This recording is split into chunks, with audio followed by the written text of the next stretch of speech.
इस वीडियो में हम बात करेंगे 1997 की फिल्म द क्रेजी स्ट्रेंजर के बारे में, जो कहानी है स्टीफन नाम के एक आदमी की जो नोरा लूका नाम की एक सिंगर को ढूंढने एक सफर पर निकला और उस सफर में उसकी मुलाकात एक शराबी और एक किसान की बेटी से हुई। नोरा लूका, नोरा लूका, नोरा लूका।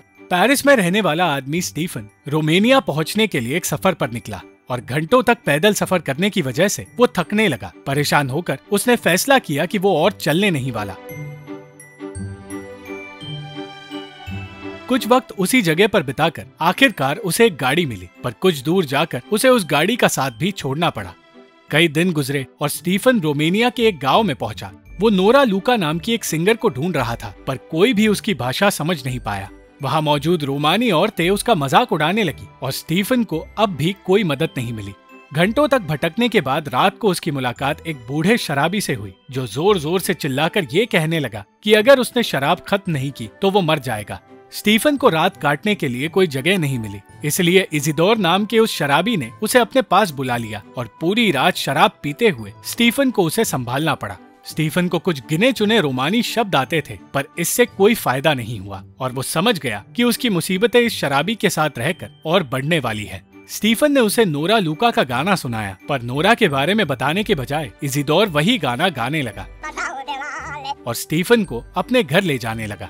इजिदोर ने उसे अपने घर में सोने की जगह दी और खुद बाहर सोते हुए अपने बेटे को याद करने लगा। अगली सुबह गांव वाले एक विदेशी को घर में देखकर हैरान हो गए, पर जब इजिदोर को बताया गया कि उसके घर में एक पागल आदमी सोया है, तो इजिदोर भूल गया कि वो ही उस आदमी को अपने घर लाया था। गांव वालों से डरकर स्टीफन घर से बाहर चला गया, पर पूरे गांव की नजर अब भी उसी पर थी। गांव वाले उसे एक पागल चोर समझ रहे थे और एक विदेशी होने की वजह से कोई भी उसे पसंद नहीं कर रहा था। उसे खाने पीने की चीजें देने में भी लोग हिचकिचा रहे थे और दूसरी ओर गांव वाले इजिदोर को बुरा भला कह रहे थे क्योंकि वो स्टीफन को अपने घर में लाया था। पर इजिदोर कहता रहा कि उसे याद ही नहीं कि वो किसी और को अपने घर में लाया है। कुछ देर बाद स्टीफन लौटकर इजिदोर के पास आया और उसका शुक्रिया अदा करने के लिए उसने उसे खाने पीने की चीजें दी। टूटी फूटी रोमानी भाषा में स्टीफन फिर से नोरा लूका के बारे में पूछने लगा और तब इजिदोर को पिछली रात की सारी बात याद आ गई। स्टीफन को एक बेल्जियन आदमी समझकर सबीना नाम की औरत को बुलाया गया क्योंकि उसे थोड़ी बहुत बेल्जियन भाषा आती है, पर सबीना ने आने से इनकार कर दिया। वो स्टीफन को देखने आई तो थी, पर फिर से उसने अपनी भाषा स्टीफन को समझाने से इनकार कर दिया। इजिदोर अपने मेहमान की हालत सुधारना चाहता था, इसलिए उसने उसे नहलाने के साथ साथ उसके लिए नए जूते मंगवाए। जब गांव के बच्चे नए जूते नहीं ला पाए तो उसने अपने पड़ोसी के जूते चुराकर स्टीफन को दे दिए। इजिदोर उसे पूरे गांव में घुमाने लगा और उसने ठान लिया था कि वो उसे रोमानी भाषा सिखाकर रहेगा। इजिदोर गर्व से ये बात गांव वालों को बता रहा था, पर बाकी के लोग सिर्फ उन दोनों पर हंस रहे थे। स्टीफन धीरे धीरे इजिदोर को फ्रेंच भाषा सिखाने लगा, पर कुछ ही दिनों बाद स्टीफन को वहां से निकलना पड़ रहा था। इजिदोर उसे रोकना चाहता था क्योंकि वो उसे अपना बेटा मानने लगा था, पर स्टीफन जल्द से जल्द नोरा को ढूंढना चाहता था। इजिदोर जबरदस्ती स्टीफन को वापस अपने घर ले आया और उसे वायलिन बजाकर खुश करने की कोशिश करने लगा। स्टीफन को खुश करने के लिए इजिदोर बिजली चुराने लगा और दूसरों से खाना बनवाकर उसे देने लगा ताकि वो घर से बाहर ना जाए, और उसका ये प्लान कामयाब हुआ।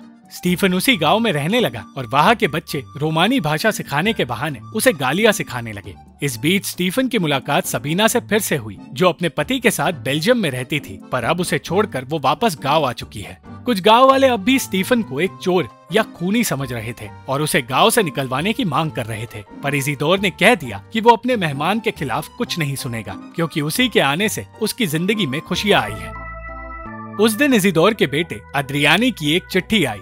अद्रियानी 6 महीनों से जेल में है, सिर्फ इसलिए क्योंकि वो एक रोमानी है, और अपने बेटे की बात करते हुए इजिदोर रोने लगा। एक दिन शहर से कुछ लोग आए जो चाहते थे कि गांव के म्यूजिशियंस उनके लिए शादी में परफॉर्म करें। उनके साथ सौदा होने पर उस आदमी ने स्टीफन को अपनी बेटी की शादी का न्योता दिया। इतना ही नहीं, उस आदमी ने वादा किया कि वो अद्रियानी को जेल से बाहर निकालेगा। कुछ दिनों बाद इजिदोर अपने साथ कुछ लोगों को लेकर परफॉर्मेंस के लिए निकलने लगा और तब सबीना और उसकी बहन को भी उनके साथ भेजा गया। स्टीफन ये सोच रहा था कि वो लोग नोरा लूका से मिलने जा रहे हैं और इसलिए वो उस सफर पर उनके साथ था। स्टीफन सबीना को पसंद करने लगा था, इसलिए उसका किसी और पर ध्यान नहीं था, पर सबीना उस पर ध्यान नहीं दे रही थी। इजिदोर की वजह से स्टीफन एक नई दुनिया देख रहा था और शादी के जरिए रोमानी लोगों के कल्चर को समझ रहा था। उसने देखा किस तरह रोमानी दुल्हन का पिता हथियार लेकर दूल्हे को रोकने की कोशिश करता है और दूल्हा शराब देकर शादी के लिए अपने ससुर को मनाता है। शादी के जश्न के दौरान कुछ लोग स्टीफन को अपने साथ ले गए और तब उसे सामी नाम का एक लड़का मिला जिसे फ्रेंच भाषा समझ आती है और वो स्टीफन से पहले भी मिल चुका है। आखिरकार स्टीफन को कोई ऐसा मिला जो उसकी बात समझ सकता है और सामी ने उससे कहा कि वो उसे नोरा लूका के पास ले जा सकता है। धीरे धीरे सबीना भी स्टीफन को पसंद करने लगी और उसने बताया कि वो फ्रेंच भाषा जानती है।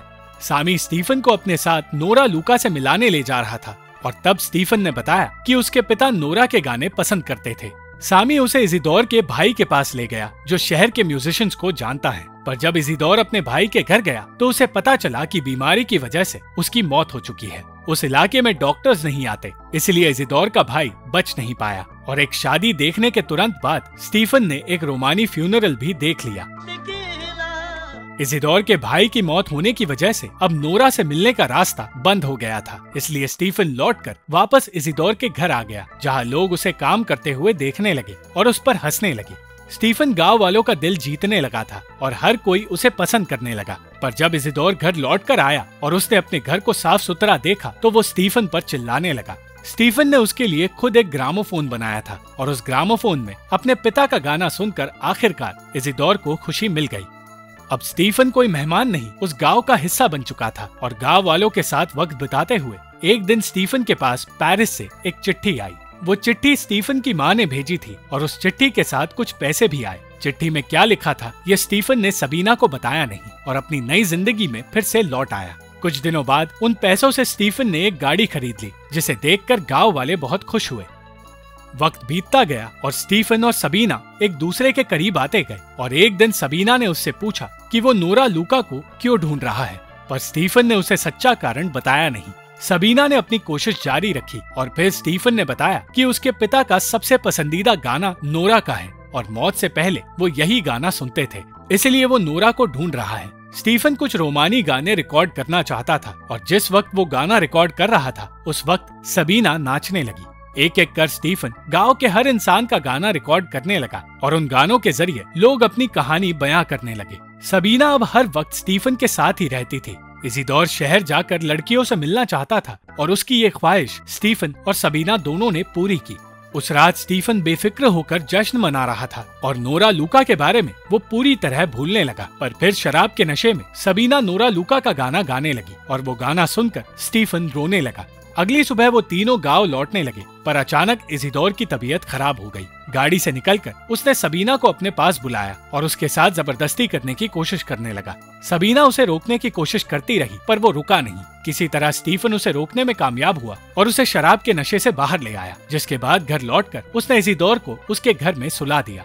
स्टीफन और सबीना एक दूसरे से प्यार करने लगे थे और उस दिन पहली बार वो एक दूसरे के करीब आने वाले थे, पर अचानक उन्हें खबर मिली कि इजिदोर का बेटा अद्रियानी जेल से रिहा होकर घर लौट आया है। उसके आने से हर कोई खुश था और इसलिए सब उसकी आजादी का जश्न मनाने लगे। कुछ देर बाद स्टीफन को सबीना के साथ अकेले रहने का मौका मिला जब वो उसे जंगल के बीच उस जगह ले गई जहाँ वो पैदा हुई थी। ठीक उस वक्त इजिदोर अपने साथियों को लेकर गाँव से दूर एक कॉन्सर्ट के लिए गया। इजिदोर के पीठ पीछे अद्रियानी आजाद होने पर एक बार में गया, मगर वहां जाने की असली वजह थी उस आदमी से मिलना जिसकी वजह से वो जेल में कैद था। और जैसे ही वो आदमी उसके सामने आया, अद्रियानी ने उसका खून कर दिया। उस आदमी के साथी अद्रियानी से बदला लेना चाहते थे और उसके पीछे वो लोग गांव तक आ पहुंचे। अद्रियानी को ढूंढते हुए उन लोगों ने सारे घर बर्बाद कर दिए और उन घरों में आग लगा दी और साथ ही उन्होंने अद्रियानी को भी मार दिया। जब स्टीफन और सबीना लौट कर आए तो अपने सामने तबाही देखकर सबीना अपने आंसू नहीं रोक पाई और जब सबीना ने अद्रियानी की लाश देखी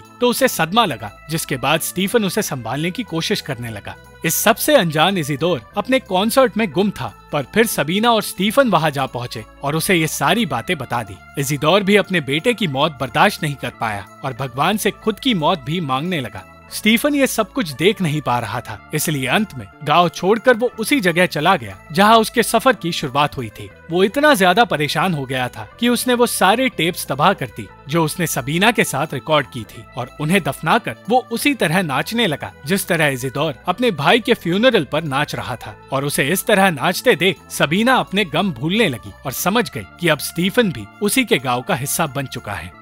thank you for watching this video. अगर आपको ये वीडियो पसंद आई तो इस वीडियो को लाइक, शेयर और इस वीडियो पर कमेंट जरूर करें और इस चैनल को सब्सक्राइब करना मत भूलना।